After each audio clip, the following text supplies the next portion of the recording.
We thank you for staying tuned. And moving on to our discussion segment, we have in the house a life coach, an author, an emotional and intelligence expert, Tosin Imogeme, to speak to us on overcoming emotional and psychological pains.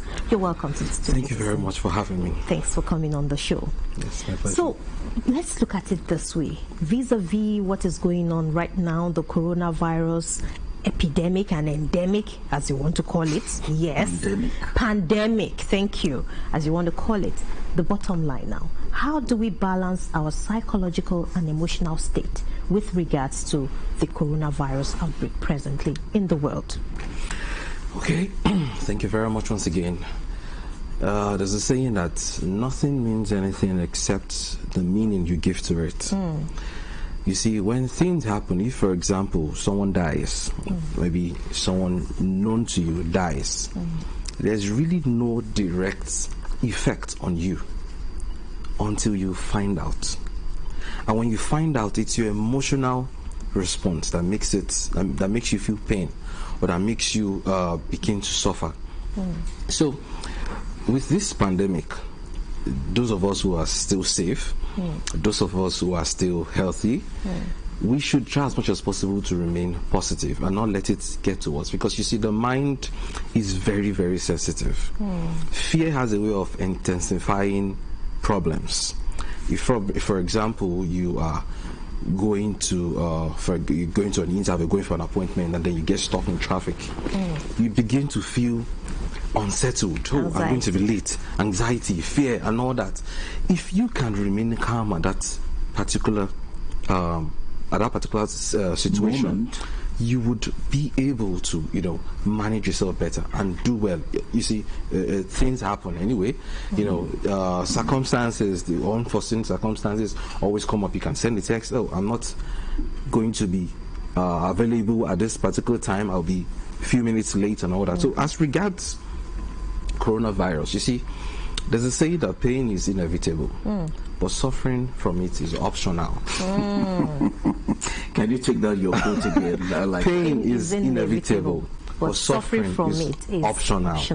Since the big history of time, we've had challenges: global depression, we've had Ebola, now it is coronavirus. These things are inevitable; they will come. It's how we respond, how we react to these things that really do matter. For example, I don't have coronavirus. If you see me sneezing or coughing, that's just, it's just normal. I don't have corona. But even I tell people that naturally I'm a calm person. When things happen, I know that I have a role to play. But much of it, it's out of my own business, or out of my own power. For example, I can always try as much as possible to prevent myself from getting the coronavirus. Well, I cannot tell if, let me not use you or the next person, the next person has it. Worrying about who has it, do you understand? That could, drive you insane. Will make you. So you just focus on yourself. Focus. I don't have it yet. I know I'm going to, and you see, we have this spiritual power. When I say spiritual power, I'm not even talking about religion here. There's a spiritual angle to every man. We have an immune system that, you see, naturally we can fight, just as the body fights disease. For example, when you get injured, notice that your body naturally begins to heal itself. It's a system that you have naturally. People say time heals all wound. It's not time that heals the wound. It's an immune system that you have naturally. And so, spiritually, if you be positive, focus on positive messages, focus on the positive life, positive outlook of life, you see that you would manage yourself properly. There's a saying that ships do not sink because of the water around them. Ships, they do sink because of the water that gets into them. So what you need to do is try as much as possible to ensure that the water, the opera and everything that's going on, don't let it get into you. Just stay. There's little you can do. You have to go to work. You have to meet. Sometimes you shake people. You even forget because you are used to it. Yes. So you see your friend, you want to, hug each other, and you're like.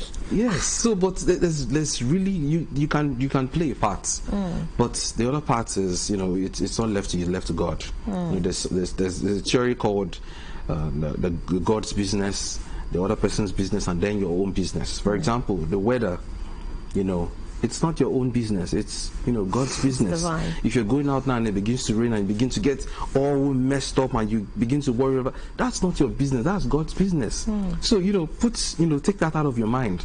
And then, for example, you have a spouse that's cheating on you, people have people's opinion, that's not your business, that's other people's business. You see, much of life stress comes from the fact that we stay out of our own business. You mind other people's business instead of minding ours. Focus on yourself, and you see that you would definitely, you know, fare better.